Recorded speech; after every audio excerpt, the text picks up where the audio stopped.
ओम वक्रतुंड महाकाय सूर्यकोटि समप्रभ निर्विघ्नं कुरु मे देव सर्वकार्येषु सर्वदा।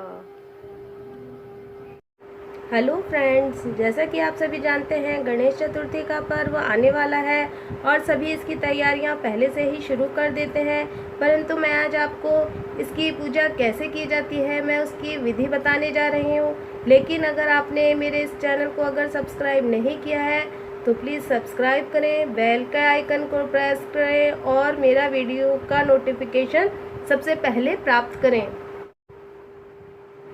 गणेश जी के जन्मदिन को ही हम गणेश चतुर्थी के पर्व में मनाते हैं। गणेश चतुर्थी व्रत भादो मास की शुक्ल पक्ष की चतुर्थी तिथि को मनाया जाता है। जो 12 मास की चतुर्थी का व्रत रखते हैं वह इसी चौथ से ही इस व्रत की शुरुआत करते हैं। इस दिन गणपति जी की मूर्ति की स्थापना की जाती है और सुबह और शाम दोनों टाइम इनकी पूजा की जाती है, भोग भी लगाया जाता है और पूजा इनकी 10 दिन तक चलती है। इसके पश्चात अनंत चौदस के दिन इनका विसर्जन किया जाता है और हम इसे विनायक चतुर्थी के नाम से भी जानते हैं।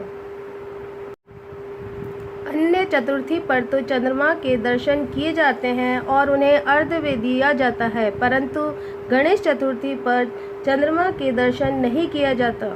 ऐसा माना जाता है कि इस दिन अगर चंद्र दर्शन करने से पाप लगता है। इसके लिए कथा भी प्रचलित है। मैं आपको अपने दूसरे वीडियो में इसकी कथा सुना चुकी हूँ, तो आप उसे अवश्य सुने। इस साल हमारे गणेश चतुर्थी का पर्व 10 सितंबर 2021 शुक्रवार को मनाया जाएगा। मैं आपको इनकी पूजा में जो सामग्री चाहिए होती है, ज़रूरी होती है, मैं वो आपको बताने जा रही हूँ, तो आप उसे नोट करें। एक आपको गणेश जी की मूर्ति जो इसकी हमें पूजा करनी है, अर्चना करनी है, दीपक, घी, अक्षत, धूप, अगरबत्ती, ध्रुवा, पुष्प, गंगा जल, पान, सिंदूर, आरती की थाली, 5 तरह के फल, मिठाई और कलश हमारे पास होना ज़रूरी है। अब मैं आपको इनकी पूजा किस तरह से की जाती है मैं वो बताने जा रही हूँ, तो आप इन्हें सुनिए ध्यान से। हम सबसे पहले गणेश चतुर्थी के दिन सुबह स्नान आदि से निवृत्त होकर हमें वस्त्र पहनने चाहिए साफ सुथरे और अपने मुख्य द्वार पर तोरण लगाना चाहिए और जिस जगह हमें पूजा करनी है वहाँ पर साफ सफाई करनी चाहिए और वहाँ पर गंगा जल से भी उसे साफ करना चाहिए।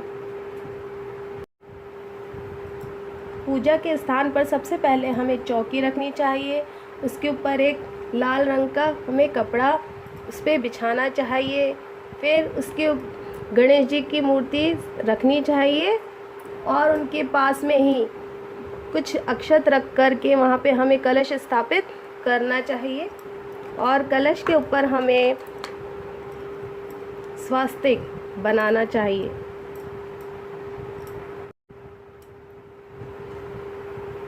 इसके बाद हमें गणेश जी की भी पूजा करनी चाहिए, उनके तिलक लगाना चाहिए, अक्षत लगाने चाहिए, माला पहनानी चाहिए और फूल भी हमें उन अर्पित करने चाहिए। अगर आप चोला चढ़ा सकते हैं गणेश जी को तो चोला चढ़ाइए और नहीं तो हम उन्हें जनेऊ भी पहना सकते हैं।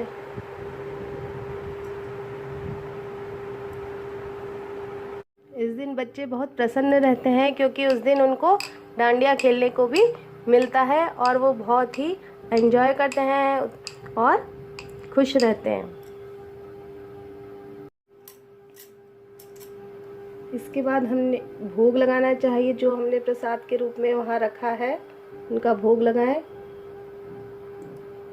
भोग लगाने के बाद हमें उन्हें जल भी पिलाना चाहिए, तो जल भी हमें उन्हें पिलाएं।